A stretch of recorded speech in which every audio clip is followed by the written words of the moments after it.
విశాఖ జిల్లా గాజువాక నియోజకవర్గం 68వ ward YSR CP అభ్యర్థిగా గుడివాడ అనూష తన ఎన్నికల ప్రచారాన్ని వేగవంతం చేశారు. 66వ వార్డు పరిధిలోగల అక్కిరెడ్డిపాలెం గ్రామంలో గడపగడపకు వెళ్లి ఎన్నికల ప్రచారాన్ని కొనసాగిస్తున్నారు. ముఖ్యమంత్రి జగన్మోహన్ రెడ్డి అందించే సంక్షేమ పథకాలను ప్రతి ఇంటికి వెళ్లి మహిళలకు వివరిస్తున్నారు. గ్రేటర్ విశాఖ కార్పొరేషన్ ఎన్నికల్లో వైసీపీ అభ్యర్థులు గెలుచుకుంటే వార్డు స్థాయిలో అభివృద్ధి పనులు మరింత వేగవంతంగా చేసుకునే అవకాశం ఉంటుందని ఆమె ప్రజలకి వివరిస్తున్నారు. గుడివాడ అనూషకు అక్కిరెడ్డిపాలెం గ్రామస్తులు అండగా నిలవడంతో పాటు ఆమె వెంట నడుస్తూ ప్రతి ఇంటికి వెళ్లి ఫ్యాన్ గుర్తుపై ఓటు వేయాలని కోరుతున్నారు.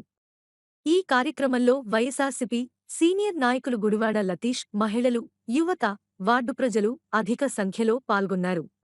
అనుష, నేను 68వ వార్డు వైఎస్ఆర్సీపీ పార్టీ అభ్యర్థిని. మనం చూస్తున్న వైఎస్ జగన్మోహన్ రెడ్డి గారు ఎలాంటి పథకాలు ప్రవేశపెట్టి జనాలకి దగ్గరగా ఉంటున్నారు.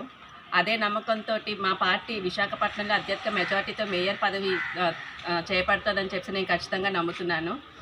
ఒక మహిళ గర్భవతి అయినప్పుడు పౌష్టికాహారం అందించడం కానివ్వండి, పిల్లలకి పౌష్టికాహారం అందించడం కానివ్వండి, అమ్మఒడి పథకం కానివ్వండి, వాళ్ళకి విద్యా కానుకని, వసతి దీవెన అనేసి విద్యార్థులకు అనేక పథకాలు చేపడుతున్నారు. అలాగే వృద్ధులకు పెన్షన్లు, ఇవన్నీ డోర్ టు డోర్ వెళ్ళేటట్టు వాలంటీర్ వ్యవస్థ ద్వారా ఏర్పాటు చేయడం జరుగుతుంది. ప్రజలకు అన్ని విధాలుగా మా ప్రభుత్వం అయితే దగ్గరగా ఉంటుంది. ఇంకా మా వార్డు నుంచి ప్రజలైతే జగనన్న గారిని చాలా ఆదరిస్తున్నారు. అదే నమ్మకంతో మా వార్డును తప్పకుండా వైఎస్ఆర్సీపీ జెండా ఎగరవేస్తామని నేను ఖచ్చితంగా నమ్ముతున్నాను.